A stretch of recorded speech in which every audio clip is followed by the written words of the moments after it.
12वीं हिंदी हिंदी के छात्रों का स्वागत करता हूँ। आज हम रुंद के दोहे एक कविता ले रहे हैं। कविता लिखी है रुंद जी ने। रुंद जी का जन्म 1643 को मथुरा में हुआ। रुंद जी का पूरा नाम वृंदावन दास है। इनकी कोई रचनाएं भी प्रसिद्ध है। इन्होंने रुंद जी ने अपने दोहे जो लिखे हैं वह दोहे लोक व्यवहार में अनुकरणीय है। कवि की भाषा सहज सुंदर है। इनके रुंद जी के दोहे में एक प्रभाव निर्माण होता है। रुंद जी का निधन 1723 में हुआ। रुंद जी की कोई प्रमुख कृतियाँ हैं। रुंद सतसई, समवेत शिखर छंद, भाव पंचशिका, पवन पच्चीसी, हितोपदेश, संधि, यमक सतसई, वचनिका, सत्य स्वरूप आदि रचनाएं हैं। हम रुंद के दोहे का परिचय करवा लेते हैं। दोहे यानी दो चरणों वाला, दो लाइन वाला।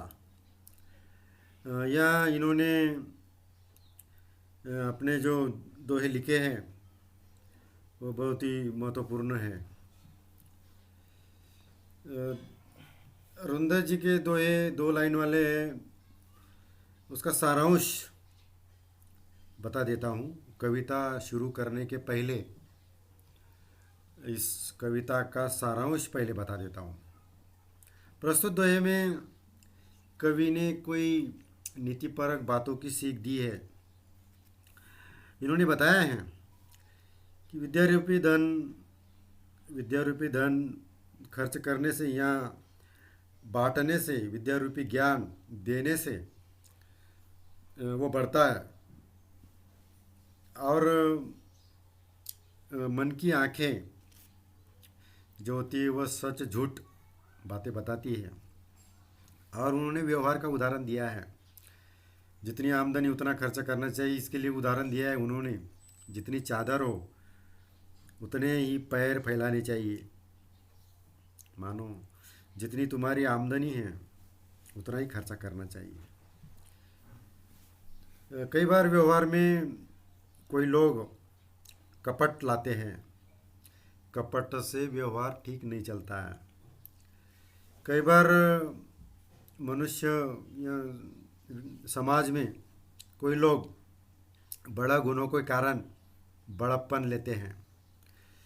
यहाँ उन्होंने भी उन पर कीचड़, हम जब किसी पर कीचड़ उड़ाते हैं, उनका दोष दिखाते हैं, तो पहले हम पर भी दोष लगता है। यहाँ उन्होंने संसार में सद्गुण के कारण आदर व्यक्त मिलता है। सद्गुणों के कारण आदमी को आदर मिलता है, पर सद्गुण भी महत्वपूर्ण होने चाहिए।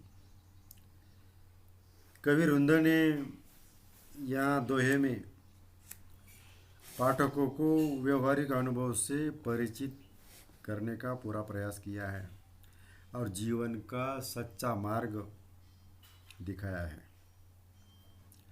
देखते हैं, प्रत्यक्ष कविता ही देख लेते हैं। रुंद के दोहे रुंद जी ने लिखी है। पहले पहले पद का अर्थ। सरस्वती, पहले मैं पद पढ़ता हूँ, इसके बाद अर्थ बताऊँगा। और जब पद का अर्थ बताऊँगा तो कोई शब्द के अर्थ भी बताऊँगा, तो शब्द का अर्थ लिख लेना। सरस्वती के भंडार की बड़ी अपूर्व बात, जो खर्चे त्यों त्यों बढ़े, बिन खर्चे घटी जात। कवि रुंद जी ने कहा है सरस्वती के भंडार की। सरस्वती दिया है यहाँ शब्द। सरस्वती यानी सरस्वती, विद्या देवी, विद्या देवी का भंडार की एक अपूर्व बात यह है कि जैसा जैसा वह सरस्वती का भंडार या ज्ञान आप दूसरों को बांटें, दूसरों को देते रहिए, तब वह ज्ञान बढ़ता जाता है। और जिसके पास ज्ञान होकर भी जो खर्च नहीं करता है, मानो ज्ञान किसी को देता नहीं, दूसरे को ज्ञान का लाभ देता नहीं, उसका घट जाता है। ऐसा रुंद जी इस पद में कह रहे हैं। सरस्वती के भंडार की बड़ी अपूर्व बात, जिसके पास माँ सरस्वती का ज्ञान भंडार है, ज्ञानी है, ऐसा व्यक्ति, मानो कोई गुरु भी हो सकता है इसमें, जो अपने शिष्य के लिए उस ज्ञान को दे, बांटे, उसमें कोई कमी ना रखे, क्योंकि यह ऐसी अपूर्व बात है कि वो ज्ञान गुरु के पास होता है, शिष्य को देने के लिए है। शिष्य को देना ही चाहिए, खर्च करना चाहिए। जब कोई भी ज्ञानी या गुरु अपने शिष्य के लिए जो ज्ञान बांटेगा, खर्च करेगा, त्यों गुरु का भी ज्ञान, विद्वत्ता बढ़ेगी। जो नहीं बांटेगा, नहीं खर्च करेगा, तो उसका वो घट जाता है, कम हो जाता है। अब दूसरा पद, नैना देत बताए सब, हिय को हेत अहेत, जैसे निर्मल आरसी, भली बुरी कह देत।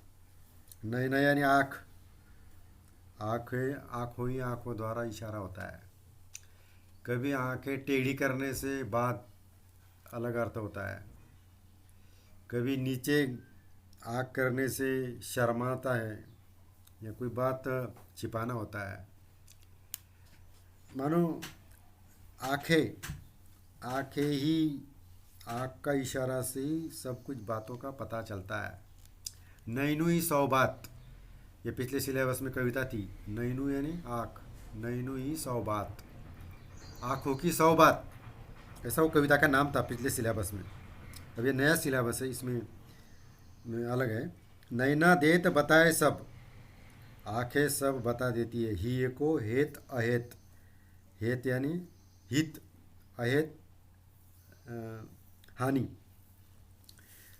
आँखें ही सभी बातें बता देती है। क्या बता देती है आँखें? बातें हित, लाभ या हानि की बात बताते हैं। जैसे निर्मल आरसी भली बुरी कह देत, जैसे निर्मल आईना, आईने के सामने खड़े हो जाइए, तब आईना यह आदमी कैसा है, अच्छा है या बुरा है, ये सब आईने के सामने खड़ा जब होता है आदमी जब आईने के सामने खड़ा होता, तो आईना यह आदमी भला है या अच्छा है या बुरा है, सब कुछ कह देता है। कौन कह देता है? आईना। या उनके मन में अंदर क्या चल रहा है, ये उनके चेहरे पर आता है, और चेहरा आईने पर दिखाई देता है। देखते हैं अगला पद। अपनी पहुँच विचारी कै, कर्तव्य करिए दौर, तेते पाव पसारिए जेते लॉबी सौर। यहाँ रुंद जी बता रहे हैं, रुंद जी क्या बता रहे हैं? अपनी पहुँच विचारी कै, कर्तव्य यानी कार्य करिए दौर, तेते पाव पसारिए जेती लॉबी सौर। रुंद जी बता रहे हैं कि जहाँ तक अपना कार्य है वहाँ तक अपनी पहुँच होती है, या अपने कार्य के कारण अपनी पहुँच होती है, या अपना जो कार्य है, काम है, मेहनत है, उस काम मेहनत के बल पर अपना ऊंचा स्थान कितना है, ये समाज में लोगों को दिखाई देता है। यदि अपना काम अच्छा हो तो अपनी जो महत्व है समाज में, मान सम्मान है, वो ऊंचा दिखाई देता है। और उदाहरण दिया है, तेते पाँव पसरिए जेती लॉबिस, और जितना ही पाँव पसारना चाहिए, कितना पाँव पसारना चाहिए, जितनी अपनी चद्दर है, जितनी अपनी स्थितियाँ हैं, परिस्थितियाँ हैं, वहाँ तक ही पैर पसारना चाहिए। मानो जितनी आमदनी है उतना ही खर्च करना चाहिए। मानो कई बार क्या होता है, आमदनी 58 और खर्चा रुपया, ऐसा नहीं होना चाहिए। आमदनी रुपया होना चाहिए और खर्चा 58 होना चाहिए, तब तब ठीक रहता है, तब अच्छा जीवन होता है। तेते पाँव पसारिए जेती लांबी सोर, जितनी अपनी स्थितियाँ हैं, चद्दर है, उतने ही पैर फैलाने चाहिए, नहीं तो चद्दर के बाहर पैर जाएंगे या चद्दर फट जाएंगी। ऐसा यहाँ रुंद जी बता रहे हैं। अगला पद देखते। फेर न हवे कपट सो जो कीजे व्यापार, जैसे हांडी काट की चढ़े न दूजी बार। रुंद जी बता रहे हैं, व्यापार यानी व्यापार, व्यापार में, व्यवहार में कभी भी कपट नहीं होना चाहिए। कपट के कारण व्यवहार, व्यापार बिगड़ जाता है और वो समाज के लायक ठीक तरह नहीं होता है। इसलिए फेर न हवे कपट सो जो कीजिए व्यापार। व्यापार व्यापार, जब आप व्यापार करते, व्यवहार करते हैं, कोई समाज के साथ कोई व्यवहार करते समय, लेन देन का व्यवहार करते हैं, तो उसमें कोई कपट नहीं होना चाहिए। जैसे हांडी काट की यानी लकड़ी की, चढ़े न दूजी बार। जैसे लकड़ी की हांडी, काट यानी लकड़ी, जैसे लकड़ी की हांडी एक ही बार चूल्हे पर चढ़ती है। लकड़ी की हांडी होने के कारण चूल्हे पर जब चढ़ाई जाती है तो वो आग के कारण जल जाती है। चढ़े न दूजी बार, एक ही बार में वो लकड़ी की हांडी जल जाने के बाद दूसरी बार वो चढ़ाई नहीं जाती। वैसा समाज में, व्यापार में व्यवहार करते समय कपट नहीं रखना चाहिए। यदि व्यवहार में कपट रखा, व्यापार में कपट रखा, छल रखा, तो आपसे कोई दोबारा व्यवहार नहीं करेगा। क्यों? क्योंकि आप कपटी हैं, छल है मन में, इसलिए कोई व्यवहार नहीं करेगा। अगला पद। ऊंचे बैठे न लेही, गुण बिन बड़प्पन कोई, बैठो देवल शिखर पर वायस गरुड़ न होई। वायस यानी कौवा। ऊंचे बैठे न लेही, लेही लेना, गुण बिन बड़प्पन कोई, जो भी कोई ऊंचे स्थान पर बैठता है, बड़ी कुर्सी पर बैठता है, वो उसके गुण के कारण बैठता है। इसमें गुण होता है, उसमें कार्य के कारण, मेहनत के कारण, इसीलिए वह ऊंचे स्थान पर बैठता है, इसीलिए उनको बड़प्पन दिया जाता है। जैसे बैठो देवल शिखर पर वायस गरुड़ न होई। जैसे कोई कोई कौवा मंदिर के शिखर पर बैठ गया तो वो गरुड़ हो गया, ऐसी बात नहीं है। मंदिर के शिखर पर बैठने से कोई कौवा गरुड़ नहीं होता। वैसे कोई बिना गुण के कारण बड़ा नहीं हो सकता है। बड़े होने के लिए उसमें गुण, अच्छाइयाँ या कोई बड़ा कार्य होने के कारण ही वह बड़ा बन सकता है। अगला पद। उद्यम कबहू न छांडिए पर आशा के मोद, गागरी कैसे फोरिए उनयो देखी पयोद। उद्यम, उद्यम यानी प्रयास, कबहू न छांडिए न पर आशा के मोद। मोद यानी कोई लाभ, मोद। उद्यम कबो न छांडिए पर आशा के मोद। कई व्यक्ति बिना प्रयास किए कोई लाभ की आशा आशा आशा करते हैं।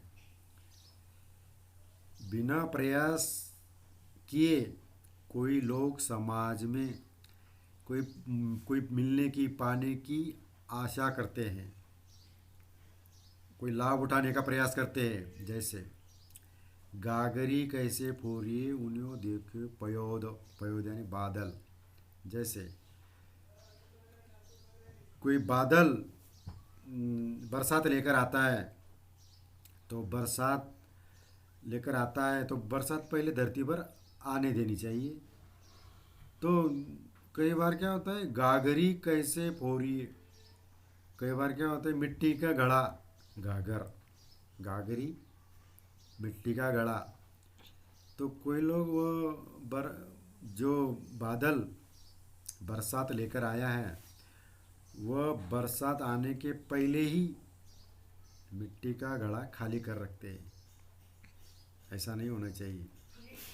पहले बादल बादल आने दो, बरसात होने दो, फिर वो घड़ा खाली करे और बरसात का पानी उसमें भरे।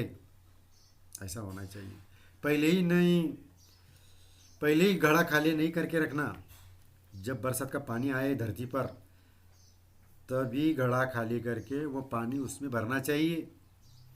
जैसे बिना प्रयास किए कोई लाभ पाने की आशा नहीं करनी चाहिए।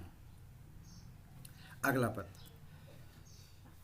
कछु नहीं नीच न छेड़िए भलो न वाको संग, पाथर डारे किच में उछरी बिगारे अंग।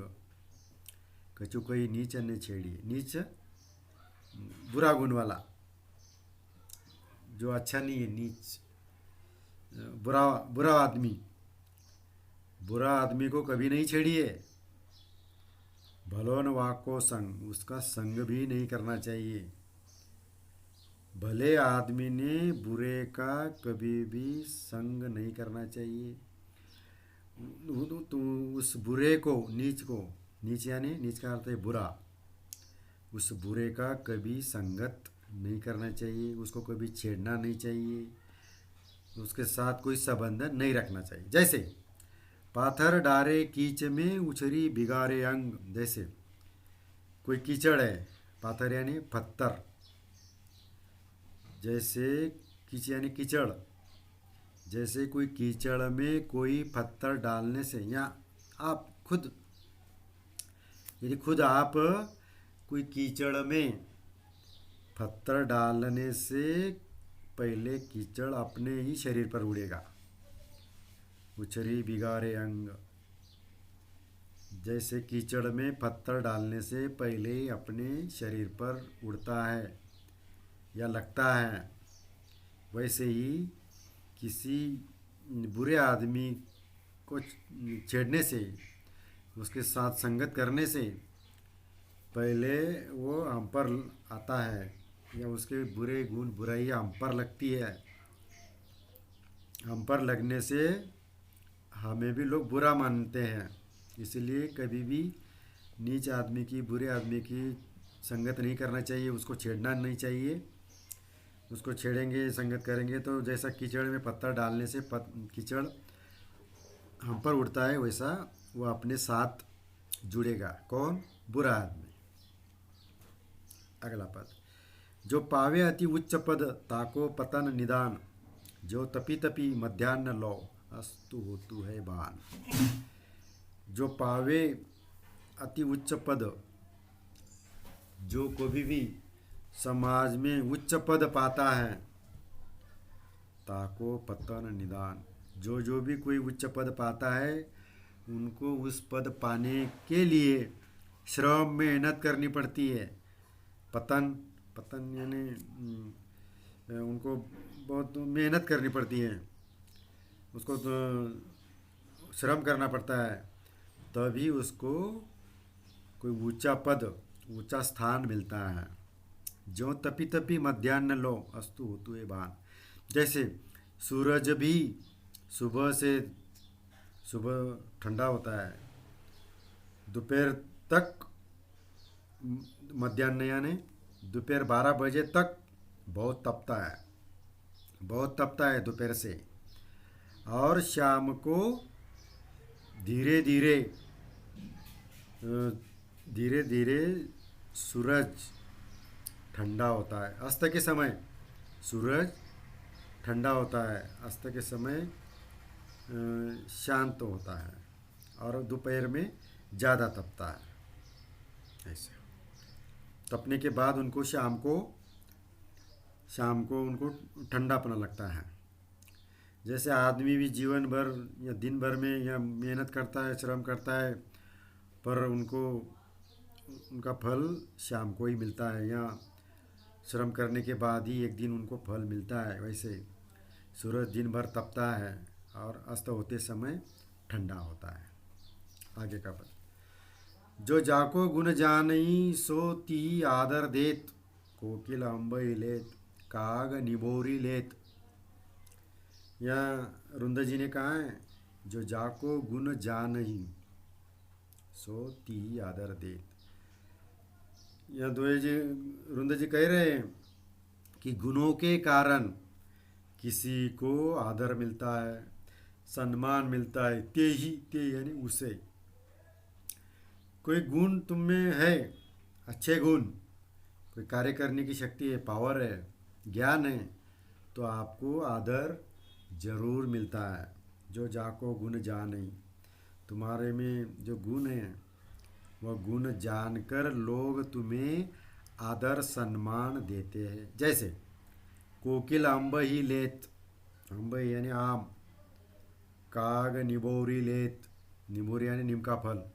जैसे कोकिल आम के पेड़ों पर बैठती है और आम के पेड़ों से ही गीत गाती है, तो इसलिए कोकिल आम का स्वाद लेती है या आम का लाभ लेती है।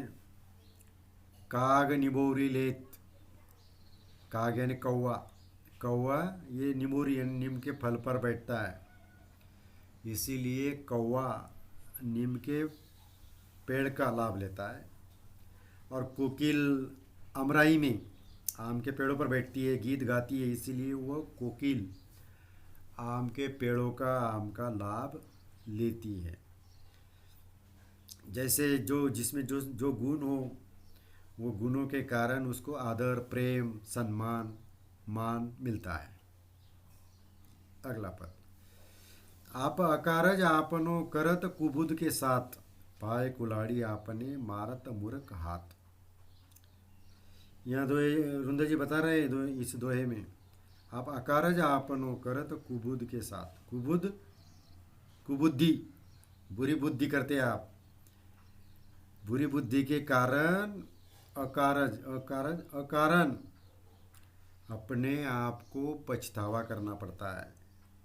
कुबुद्धि के कारण, यदि सुबुद्धि हो तो आपको कोई पछतावा करने की ज़रूरत नहीं, आपका कोई भी काम सरल होगा।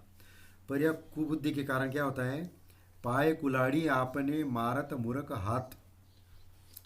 कोई भी कुल्हाड़ी वाला पेड़ पर कोई पेड़ की शाखा काटता है, तो जिस शाखा पर बैठता है उसी से कुल्हाड़ चलाता है, उस पर ही कुल्हाड़ चलाता है। जिस पेड़ की शाखा पर बैठा है उस शाखा को ही कुल्हाड़ी से काटता है, और वो काटने पर वो खुद गिर जाता है नीचे, उसको हानि पहुंचती है। ये क्या हुई, मूर्ख मूर्ख की बात हुई है। तो इसीलिए ऐसी जिस शाखा पर बैठे उसको नहीं, उस पर कुल्हाड़ी नहीं चलाना है, चलाएंगे तो वो मूर्ख की बात होगी। जिस शाखा पर बैठे उस पर ही कुल्हाड़ी चलाएंगे तो ये मूर्ख वाली बात होगी। मानो वैसे ही जीवन में तुम्हारे में यदि कुबुद्धि है, बुरी बुद्धि है, तो इसके कारण ही अपने आप की हानि होती है। अगला पद, कल कपूत जानो परे लखी सुबह लछन घात, होनहार बिरवान के होत चिकने पात। कुल कपूत जानो परे, कुल यानी वंशज, तुम्हारे वंशज का पुत्र, पुत्र कपूत,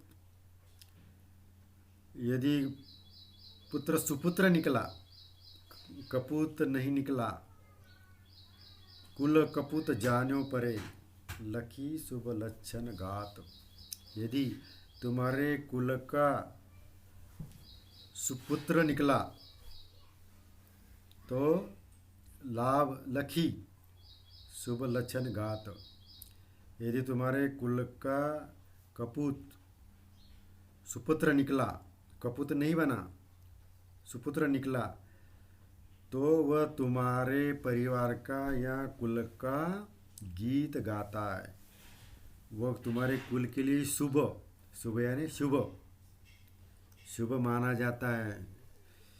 शुभ, शुभ उसके लक्षण, उसके गुण शुभ होते हैं। सुपुत्र निकला तो वह शुभ होता है, वंशज के लिए, उस परिवार के लिए, तुम्हारे समाज के लिए शुभ होता है। होनहार बिरवान के होत चिकने पात, जैसे होनहार वो कोई परिवार के लिए कोई पराक्रमी माना जाता है, बिरवान माना जाता है। यदि कोई पेड़ पौधे के बीज अच्छे हो, जैसे कुल का उदाहरण दिया, कुल का सुपुत्र अच्छा हो तो वह परिवार का, समाज का लिए शुभ है, अच्छा गीत गाता है और वह परिवार का, समाज का, गांव का, देश का भला करता है। वैसे कोई पेड़ पौधे का बीज बिरवान होनार हो, कोई बीज अच्छा हो, सुंदर हो, तो उस पेड़ पौधे के पात, पात यानी पन्ने चिकने होते हैं, चिकने यानी अच्छे। यदि कोई पेड़ पौधे के बीज अच्छा हो तो उस पेड़ के पौधे के पत्ते, फल चिकने होते, चिकने यानी अच्छे, सुंदर होते हैं और वह सभी के लिए अच्छा लगता है और विकास करता है, आगे बढ़ता है, परिवार को, समाज को आगे बढ़ाता है वह सुपुत्र। ऐसा यहाँ रुंदर जी ने ये दोहे सब समाज के लिए, समाज को एक दिशा के रूप में किया है।